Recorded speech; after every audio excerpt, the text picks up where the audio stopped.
tudo bem com vocês? Olha, J17 Talks no ar, mais um episódio. Hoje, para lá de especial, Zé Manuel, temos uma convidada aqui que nós estávamos aguardando há muito tempo.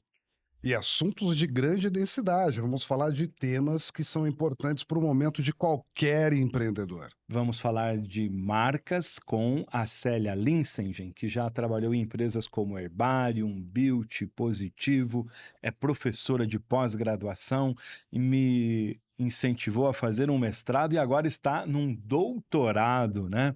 E hoje a gente vai trabalhar aqui em cima de temas que você gosta muito, né? Lá na sua descrição do LinkedIn, eu pesquisei e fisguei a seguinte descrição: você gosta de unir gestão de marcas, marketing e ESG.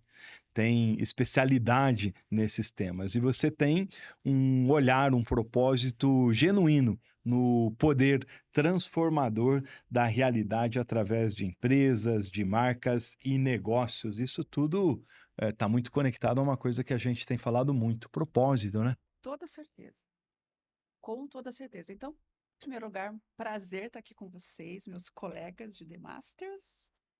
Posso falar isso? Sim, sim. Uma honra estar aqui com vocês. Eu demorei para vir, mas não é por falta de vontade. Deixa eu deixar isso bem registrado. E os temas, sim, são temas que podem parecer meio estranhos quando você pensa, gente, marketing com SG, gestão de marcas, propósito, mas e tendências, que é uma outra pauta que a gente vai falar aqui também, tudo muito interligado, porque mostra não só o momento presente, mas para onde a gente está indo, porque hoje a gente não pode ficar aqui só no presente, né, meninos? Porque eu cresci ouvindo uma máxima assim, ó, time que está ganhando não se mexe. Gente, que furada. Time que está ganhando tem que se mexer, porque os outros times estão se mexendo. Então, se você ficar lá esperando, então a gente tem que estar sempre antecipando.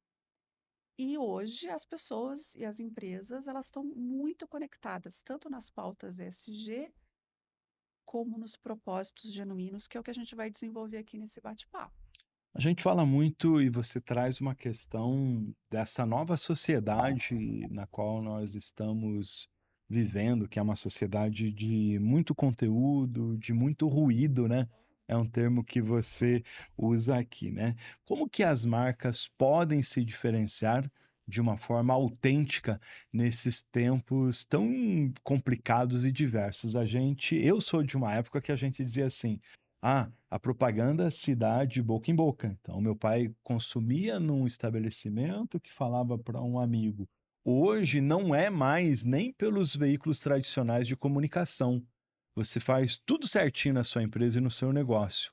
Um hater, um detrator, vai lá e dá um enter na sua rede social e coloca tudo a perder. Lembrando que nós temos uma ameaça cibernética bastante recente, que é o sequestro de marcas para avaliações negativas.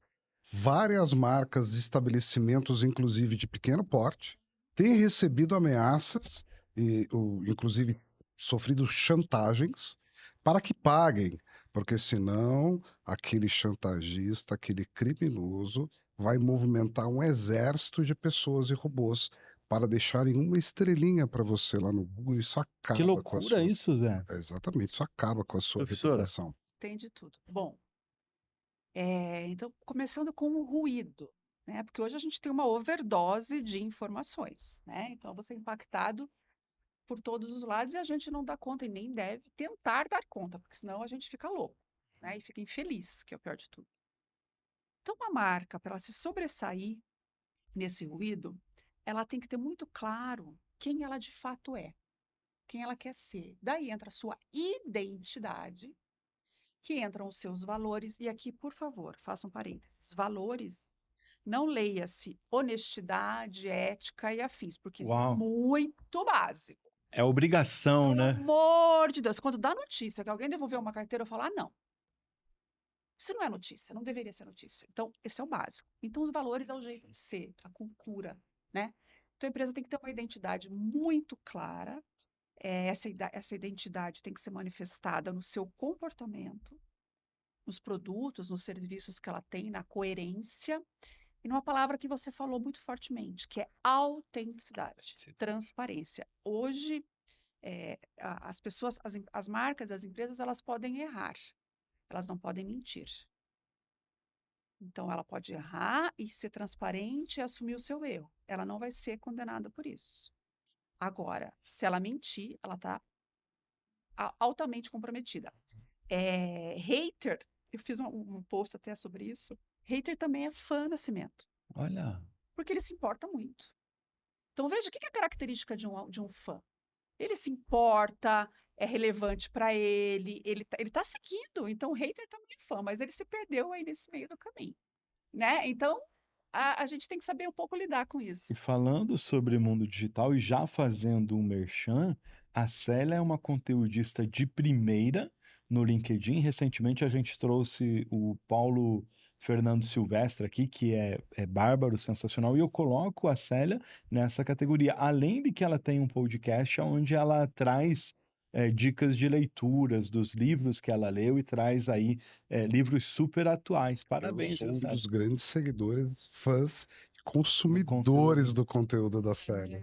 É um prazer, que tem a ver com o meu propósito genuíno, que eu comecei isso na pandemia. Então, isso não me remunera. Eu tenho um canal no YouTube que tem os livros, Sim. e tenho um podcast que é Tendências de Mercado e Consumo. Posso me vangloriar? Pode, deve. Ela fez um comentário lá nos primórdios da pandemia sobre Mundo 6.0. Ah, Tem que maior bacana. orgulho. Viu só? Então, eu comecei na pandemia. Né, alguns livros eu comecei a fazer resumos. E que eu sou assim, quando eu me interesso por um tema, e eu me interesso por vários, porque curiosidade é meu sobrenome, eu não quero ficar aquilo só para mim. Eu quero compartilhar, então eu quero comentar com as pessoas, eu quero que as pessoas sintam aquela, nossa, que legal. Daí livros, né? Eu faço isso, tô bem atrasadinha, confesso. Agora, com as tendências de comportamento e de mercado e consumo, eu estou semanalmente Faz falando. parte, inclusive, do seu estudo de doutorado, né? E mestrado. No doutorado, eu estou pesquisando marcas. Daí é mais restrito. Ai, precisamos falar sobre doutorado agora? Podemos mudar de assunto, Vamos mudar de desde que você não assunto? fale de mestrado também. Então tá bom, combinadíssimo, Tá. porque é um desafio danado, Manda um né? abraço. Eu vou mandar um abraço para a professora Eliane Francisco. Eliane, beijo. E você manda um abraço para o professor Professor Paulo, Paulo, não, eles são ótimos, o problema não é nada com eles, né? É com a nossa vida com os aqui nossos e tudo alunos. mais. Não, no doutorado eu estou pesquisando marcas ativistas, que tem a ver com esse tema, que são marcas que se posicionam. Porque hoje, gente, o consumidor, e daí junto tudo aquilo que o Nascimento falou no começo, marcas, marketing, ESG, comportamento do consumidor, tudo isso se mistura por quê? Que não sou eu que estou falando, são várias pesquisas que mostram que o consumidor exige das empresas e, consequentemente, das marcas, que elas se posicionem em causas que não tem a ver com o seu core business, que não tem nada a ver com o seu core business, mas em questões sociais, ambientais, até políticas, às vezes. Então, as marcas hoje elas se veem num lugar em que elas não podem ficar só preocupadas em fazer bem feito os seus produtos, os seus serviços e comunicar isso. Ela tem que saber qual a sua identidade, qual o seu propósito, que não precisa ser mudar o mundo, gente. Tá? O seu propósito de uma marca pode ser coerente com a sua missão e a sua visão. E ele nunca pode ser uma falácia. Lembrem que a Célia falou que o mercado não tolera mentiras. Existem algumas lições de branding que são muito importantes porque, à medida que o público exige o posicionamento de uma determinada marca, ele também monitora. E na hora que ele observa o teu posicionamento, ele vai investigar se aquilo de fato se sustenta. Por exemplo, qual é o arquétipo da sua marca? E ele está presente no tom de voz da sua empresa? A causa que você defende, o propósito que você apoia, está ancorado a esse arquétipo? Esse arquétipo, por exemplo, do prestativo, ele se de fato se preocupa? Hum. Quais são as ações que essa empresa executa de fato, através, inclusive, da sua cultura, permeada pela sua liderança, pelas suas filiais e através dos seus canais de comunicação? Quando nós falamos em ESG, em meio ambiente, em representatividade social e em governança, existem algumas questões que são pétreas, assim como a Célia colocou. São inegociáveis e não precisam ser repetidas e nem escritas na parede, porque se você não tem aquilo, não existe nem razão para Uhum. existir. Mas tudo que você criar e divulgar a título de engajamento, credibilidade e propósito, pratique, porque o mercado não tolera essa falácia. Diferente daquele storytelling mentiroso. Compromisso ético com propósito e causa é algo inegociável. Nesse sentido, cola muito bem a questão do greenwashing, Ah, né, que são empresas que, divulgam um comportamento, uma postura e que acabam não adotando. Aí é uma derrota. é uma derrota. Cada vez mais Então, comum. assim, realmente, como a gente vem falando aqui, de autenticidade, coerência, sim, a gente tem que provar tudo que a gente tem que ter como provar tudo aquilo que a gente fala. E falando em SG, exemplos clássicos, tá? Não adianta você, junho é o mês do orgulho gay, então eu vou pintar a minha logomarca lá no meu Instagram de arco-íris. Orgulho da causa, olha como eu sou legal. Mas você não faz mais nada. Se você continuar fazendo isso, você não vai fazer mais nada mesmo, porque as pessoas massacram. Então, você não pode dar a entender um comportamento que de fato você não embarca, que é o caso do greenwashing. Então, greenwashing é quando a sua marca se posiciona, comunica, dá a entender que ela é mais verde do que de fato ela é. Tá? Então, isso pode ser intensidade, pode ser em amplitude. Isso tem legislação para isso. Na Europa, Estados Unidos está pegando feio. Daí tem o rainbow washing, Pois é, que é para tem casas LGBTQIA+, tem o social washing, que é questões sociais, mas posso dar um spoiler de um por próximo favor. episódio do meu Qual? podcast? Ouviram falar de greenwashing e greenwishing? O greenwashing é quando a gente começa a esconder aquilo que a gente faz, porque talvez não pegue bem por determinadas comunidades. Veja, gente, isso é muito Mas preocupante, isso de porque coisas negativas ou coisas boas que coisas você faz, Sim, coisas as boas empresas têm medo. de divulgar. desse Elas têm medo desse policiamento? posicionamento, então elas esperam, elas estão recolhendo. Melhor não falar nada, porque Para vamos ver o que pegue alguma coisa aqui. que Então, tenha elas um estão Fora de grupo, né? elas contexto. na autocensura, esse é o greenwashing. Não sabia. Autocensura. E tem também, isso é péssimo. Porque aí tem muito a ver com essa sociedade polarizada, porque na questão do consumo tem muita gente olhando e dizendo assim, eu estou desse lado e estou perdendo um pedaço do meu cliente. No caso, a empresa faz uma coisa positiva que pode ter uma reação negativa. Sim. Green Hushing, e o Greenwashing. outro? greenwishing. Greenwishing é uma coisa assim, meio inocente, meio Alice País das Maravilhas, que aquela marca, ela tá com vontade de fazer as coisas. Então, ela deseja, do wishing. Então, ela deseja ter aquelas pautas. Então, ela meio que é muito sonhadora. Então, ela faz várias promessas, mas não que ela não tenha a intenção de cumpri-las, mas são irreais. Ela não vai conseguir. Ah, que é aquela história que você falou, né? Vamos acabar com a pobreza no mundo, vamos acabar com a poluição, Existem vamos salvar a sociedade. Tenho boa intenção, mas não consigo ter atitude e força. O greenwash é Mas eu acho. intencional. A empresa faz de forma É bandida. intencional, sim. E sempre relacionado ao meio ambiente, o Quando é greenwashing? green, sim. Eu vou te dar um exemplo de ambientais. greenwashing, não tão conhecido, mas que tem sido estudado nas salas de aula. Nós somos instituição financeira, o case não é conosco, não. Nós somos instituição financeira e, por obrigatoriedade e exigência do Banco Central, nós devemos anualmente entregar os nossos relatórios de emissões. Normalmente, as instituições financeiras carregam muito na emissão de CO2 por ar-condicionado.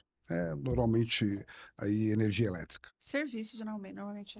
Há um grande banco na América do Norte que tomou a decisão anos atrás de trocar todos os seus equipamentos de ar-condicionado por um equipamento muito mais econômico, com uma emissão muito menor, o que causou um impacto muito positivo nos indicadores da ESG da companhia, só que ela decidiu não divulgar, porque ela estava adquirindo, para poder alcançar esses indicadores, equipamentos que afrontavam o principal cliente que esse banco possui. Então, por uma questão de relacionamento comercial, a prática não foi divulgada Perfeito. publicamente. Uhum. Então, esse é um dos conceitos de É. greenwashing também. E o desafio na sociedade que nós estamos é uma coerência, é a questão da coerência, e que nem sempre, pelos mais diversos motivos, isso é possível, né? Hoje, quem não compra um produto que tem um pé na China, que a gente sabe que tem questões de poluição, tem questões Diz que tem relacionadas. melhorado Que muito. tem melhorado, sim. Muito, né? muito. Todo mundo já me ouviu falar várias vezes, quase toda semana, eu escrevo a respeito disso. Fiquem de olho na China. Sim. O crescimento espantoso que eles têm, não apenas econômico, mas em qualidade de vida, em educação, em todos os níveis da sociedade e que você possa imaginar, independente do regime político que eles possuam, é uma nação que nós temos que observar. O crescimento exponencial nos ensina muita coisa. A China, em matéria de ESG, ela conseguiu fazer em pouquíssimos anos o que muitas nações antigas da Europa e muito ricas não conseguiram ainda tirar do papel. Então nós temos que respeitar Sim. muito os chineses nesse aspecto. A gente sabe que a China ela é muito bem dividida por uma parte ocidental, por uma parte mais plana e uma parte muito montanhosa, que é menos povoada, inclusive, e nessas partes mais densamente povoadas, nós temos as grandes cidades, Shenzhen, Shanghai, Hong Kong, e todas elas recebiam os maiores índices de poluição e de agressividade ao meio ambiente por décadas seguidas. Elas representam hoje os melhores números, por N razões. Os carros elétricos contribuíram? Claro que sim, são mais silenciosos, reduziram muito os problemas de dispersão de CO2 na atmosfera, mas também mexeram muito com a qualidade de vida. E isso veio fazendo com que as pessoas mudassem os seus hábitos, inclusive a partir das escolas. Nas escolas, as crianças já começaram a aprender sobre como preservar o meio ambiente e ensinar os pais em casa sobre os cuidados que eles devem ter. Veja, nasce lá na escola, mas eu não preciso esperar a criança ficar adulta para poder influenciar os outros adultos. Isso nós temos que trazer para cá. Quando a gente fala, mais uma vez, de forecast e foresight, nós temos que olhar para todas as dimensões à nossa volta, quando a gente fala mais uma vez em ESG. O que nós estamos fazendo agora, de fato, agindo, que vai impactar os próximos anos? Porque se nós não começarmos agora, lá depois será muito tarde. Muito bem. Esse é um assunto que a gente gosta, né, Fabiana? E não é sobre Exatamente. ser bonzinho. E a China não está fazendo isso porque ela é bonzinha. E ninguém faz isso porque é bonzinho. Isso é estratégia, gente. É Sim. inteligência. Então, quem acha assim, eu não vou fazer nada disso, porque isso é moda. Isso vai passar. Já cansei de ouvir isso. Uhum. Né? Já tem movimentos anti-woke. Gente, isso. A sigla pode mudar. Mas isso já está virando, já é cultural, já está embrenhada na sociedade. É uma questão de inteligência, não é sobre ser bonzinho. Então, assim, desapega desses teus pensamentos enraizados, caretas e quadrados, e olha para o mercado.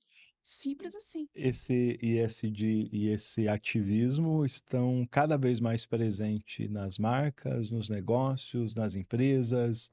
Hoje falamos muito, né, sobre a questão das novas gerações, especialmente sobre as novas gerações. Marcas precisam estar atentas a esse andar da carruagem. Total. E você vê, as gerações, elas são distinguidas pela fase no tempo que elas cresceram, a cultura que elas, né, que elas beberam, que elas vivenciaram. Mas, assim, eu não gosto de classificar ninguém pela idade, nem pela geração, porque eu acho que Uau. isso ajuda, mas não define ninguém, né? E daí eu dou um exemplo. Meu pai tem 90 anos e meu pai tá sempre no TikTok. Caracteriza uma pessoa de 90 anos? Não caracteriza Não. uma pessoa de 90 anos. E assim a gente tem vários outros exemplos. Ele é um consumidor ativo, inclusive de conteúdo. Por isso que todas as marcas têm que pensar, resguardadas as proporções, em todos os Claro. públicos. O que a gente fala hoje dos Gen Zs e que nós falávamos das gerações anteriores, num dos episódios que nós tivemos aqui, que eu chamei a atenção sobre o que nós aprendemos quando a geração Y entrou no mercado de trabalho, nós somos X, recebemos eles, reclamávamos do mesmo jeito, fazíamos as mesmas piadas que hoje todo mundo faz para a chegada dos Gen Zs.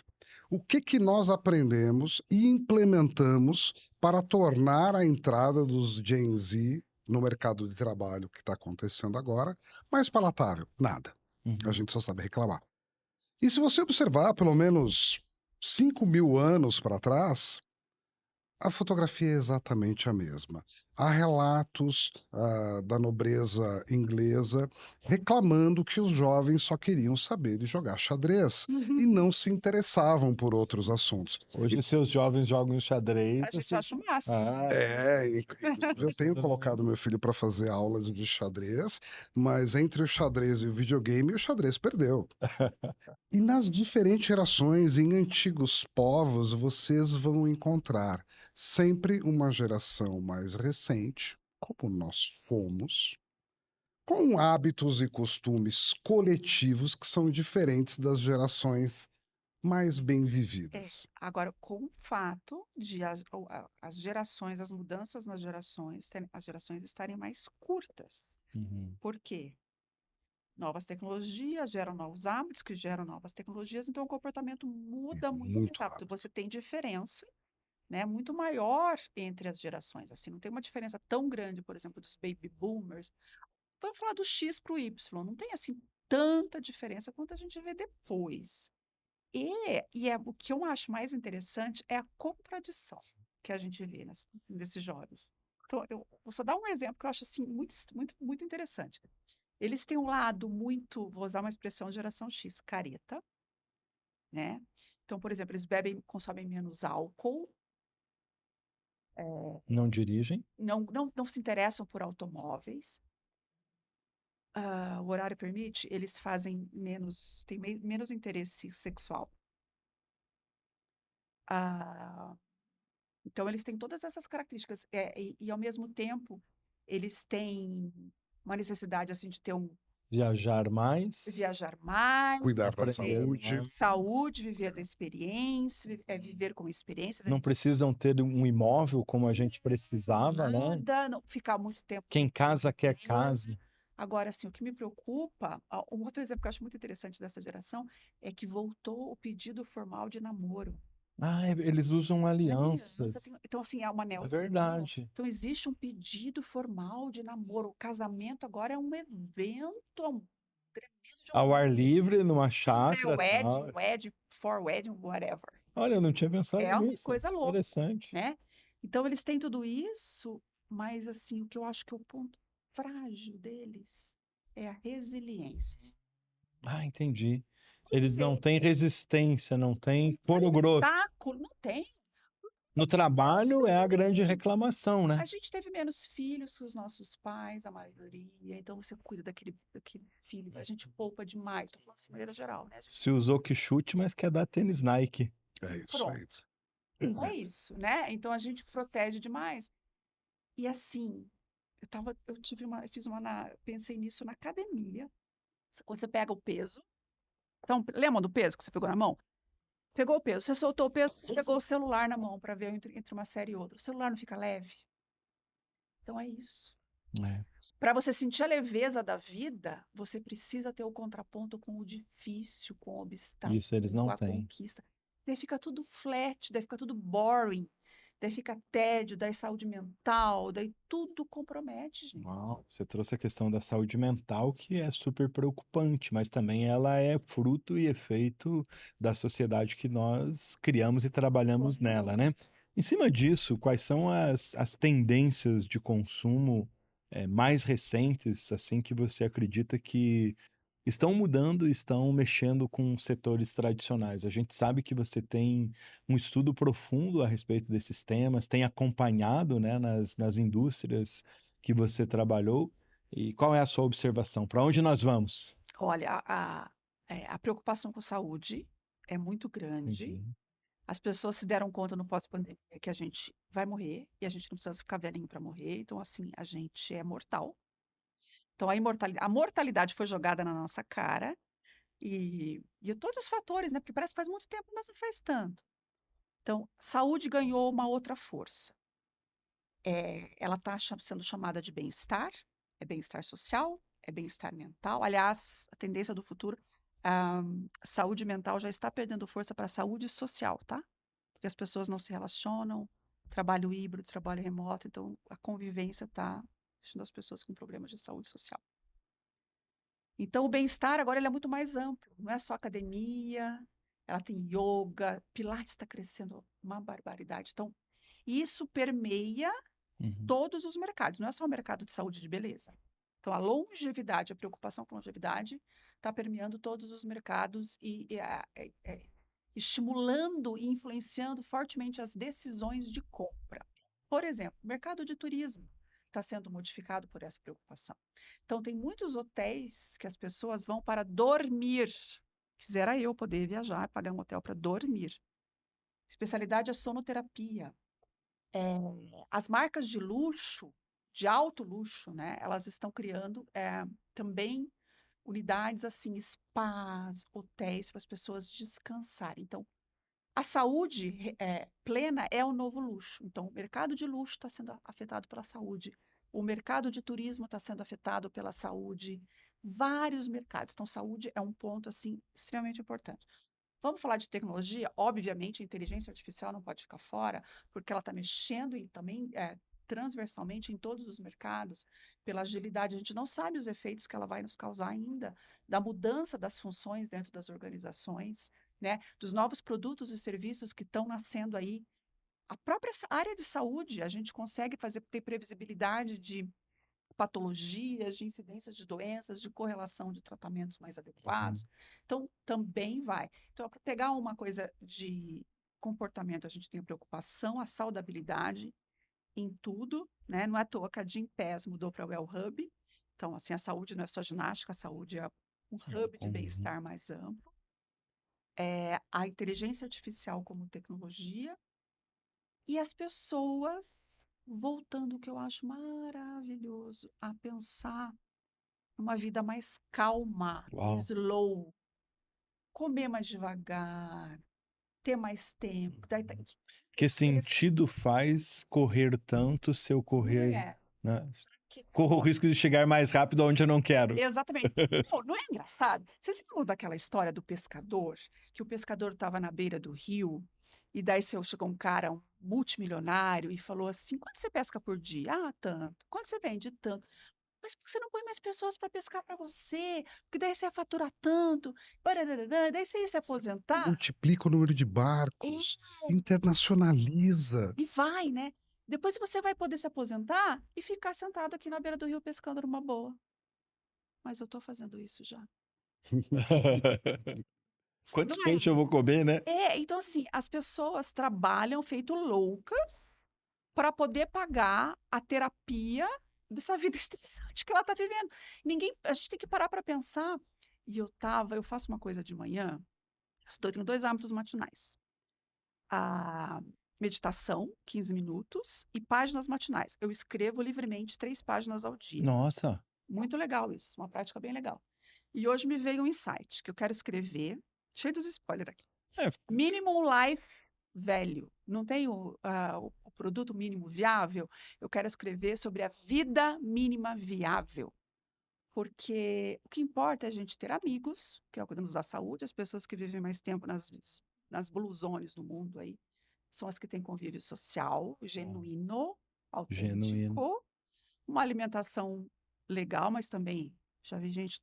Meu pai toma os remédios, eu sei que não façam isso em casa, mas meu pai toma remédio com pinga e tá tudo bem. 90 anos. O cardiologista diz: eu vou falar para ele mudar? Agora não. Né? Talvez na era do Mundial, dessas soluções, vai que surge aí um caso a ser estudado. Brincadeira, Né? minha Então, gente. gente, olha quanta coisa, né, que a gente tem aí acontecendo.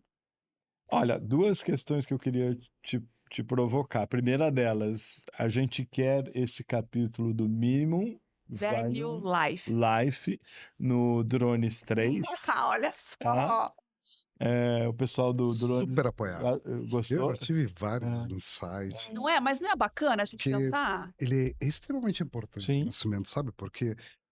Nós várias vezes já falamos aqui nesses microfones sobre o comportamento humano e como ele vem mudando Sim. e qual que é ele hoje, e demos vários spoilers daquilo que nós, com a nossa experiência e aprendizado, entendemos que deve ser feito, inclusive para poder viver bem. Sim. Agora, quando a gente fala em empreendedorismo, da mesma forma, à medida que o comportamento humano vai mudando, e não podemos apenas considerar a geração Z, que tem um hábito diferente, mas as outras gerações também são influenciadas e começam a ter hábitos diferentes em diferentes momentos da vida.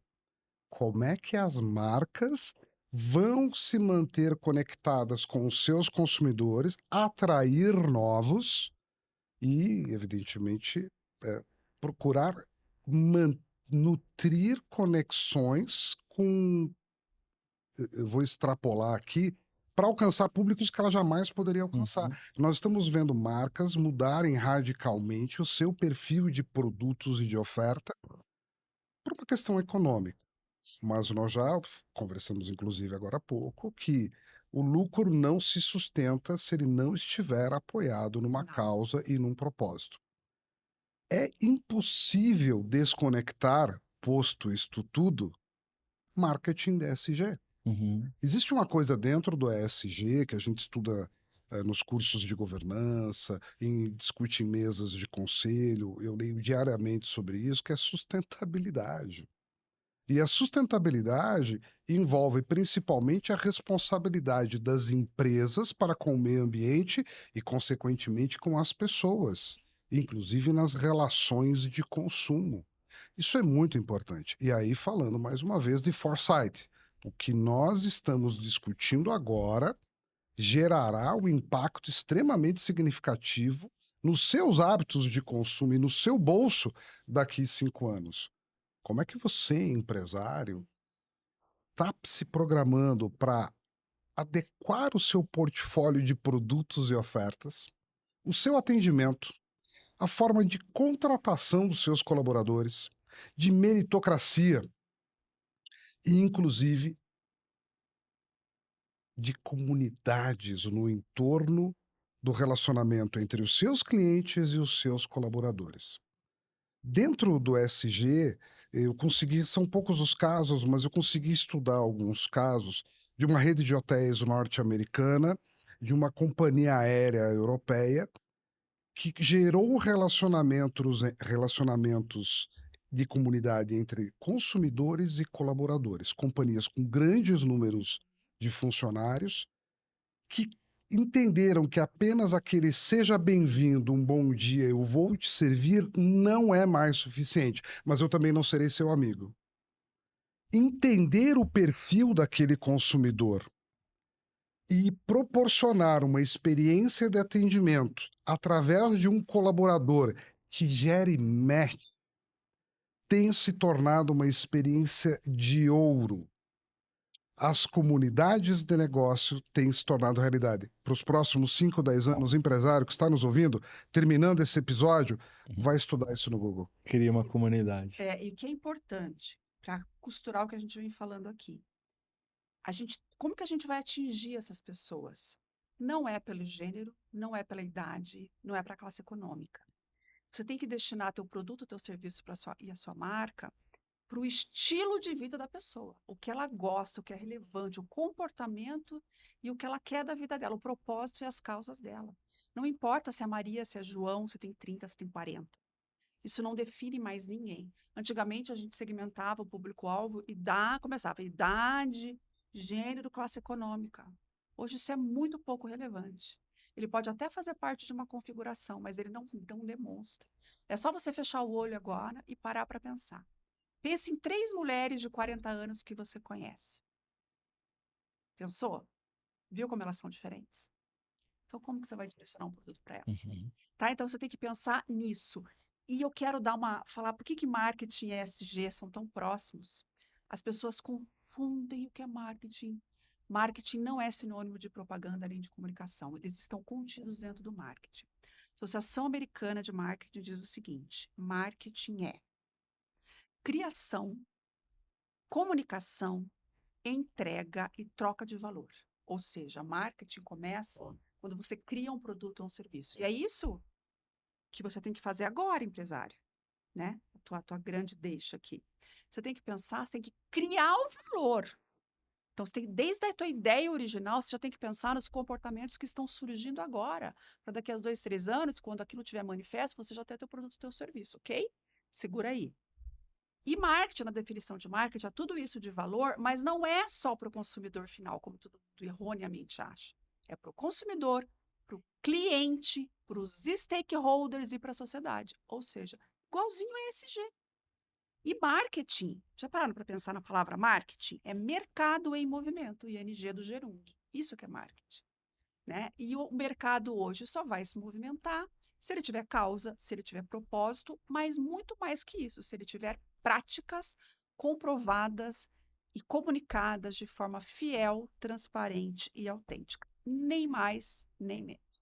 Dentro desses públicos, nós temos os seguidores, que muitas vezes se confundem entre os haters e os lovers, ainda que não interajam diretamente conosco, que vão monitorar. Exato. Então, nós temos muita gente observando a sua marca nesse exato momento. O que você está preparando para o próximo grupo de lovers e haters que vão te seguir daqui a alguns anos? Que talvez você nem saiba quem eles são ainda, mas você consegue antecipar através das práticas de foresight para onde o seu mercado está se movimentando. Você rapidamente vai conseguir definir as novas oportunidades de negócio que você pode estender para o futuro. Tem um Muito bem. exemplo, posso falar, Nascimento? Você Por favor, claro. Eu lembro que dando uma aula uns 10 anos atrás, tá? Isso faz tempo. E eu falando das tendências do momento, e uma das tendências que eu lembro, era escrita assim a tendência: Pet Families. Vocês acham que essa tendência se concretizou ou não? Há 10 anos atrás, o mercado pet era muito pequeno. Hum. Era uma época que, assim, quando você falava vida de cachorro, não era não era sinônimo de uma vida bem. Sofrida. Hoje, vida de cachorro é o máximo, né? Então, quem naquela época, eu não fui uma delas, Belo exemplo. tivesse apostado, como temos grandes marcas aí, estão nadando de braçada. Hoje você tem Isso. plano de saúde de dogs, tá? Gente, Sim. funerária, festa do aniversário. Funerário. Então você, no teu Funerário, eu segmento, já vi festinha de aniversário, não tinha visto isso ainda. Ó, Tem de tudo. tem book, tem um monte de Tem coisa. de tudo. Você veja no sorvete teu de cachorro, Tem. já vi também. Pô, gente, eu adoro provocar também os outros. É aquela câmera lá que a gente provoca. A câmera da verdade, a lente da verdade é aquela. No teu segmento de mercado, para o teu público-alvo, o que está nascendo? O que você está percebendo aí? Você está acompanhando as tendências de mudança de comportamento? Você tem que começar já, meu amor. Não deixa para esperar, senão o teu concorrente e as startups estão vindo aí. Inês é morta. Eu tô cheia das expressões, né? Gostei. Ou você agiliza, ou não tem como. Você tem que pensar na onda 1, que é o momento presente, na onda 2, que é daqui a 2, 3 anos, e mais para frente. Você tem que ter planejamento para isso tudo. E não é assim, eu acho que, aí eu quero que, não, base, dados, fatos, tendências monitoradas. Sensacional. Estratégia. Você consegue acertar com uma precisão muito grande aquele tiro no futuro hoje em dia. Não necessariamente olhando apenas para os dados do passado, mas concatenando as tendências que estão sendo discutidas nesse momento, porque alguns ciclos são absolutamente repetitivos. O que a Célia falou no início é uma grande verdade. A única constância que nós temos nesse momento é a mudança, e os ciclos estão mudando cada vez mais rapidamente. Aquilo que sempre deu certo, então é o time que se ganha não se mexe, essa já é outra falácia. Nós sabemos que o que nos trouxe até aqui não nos levará adiante. Se você não se antecipar para o futuro em todas as áreas do seu negócio, você será levado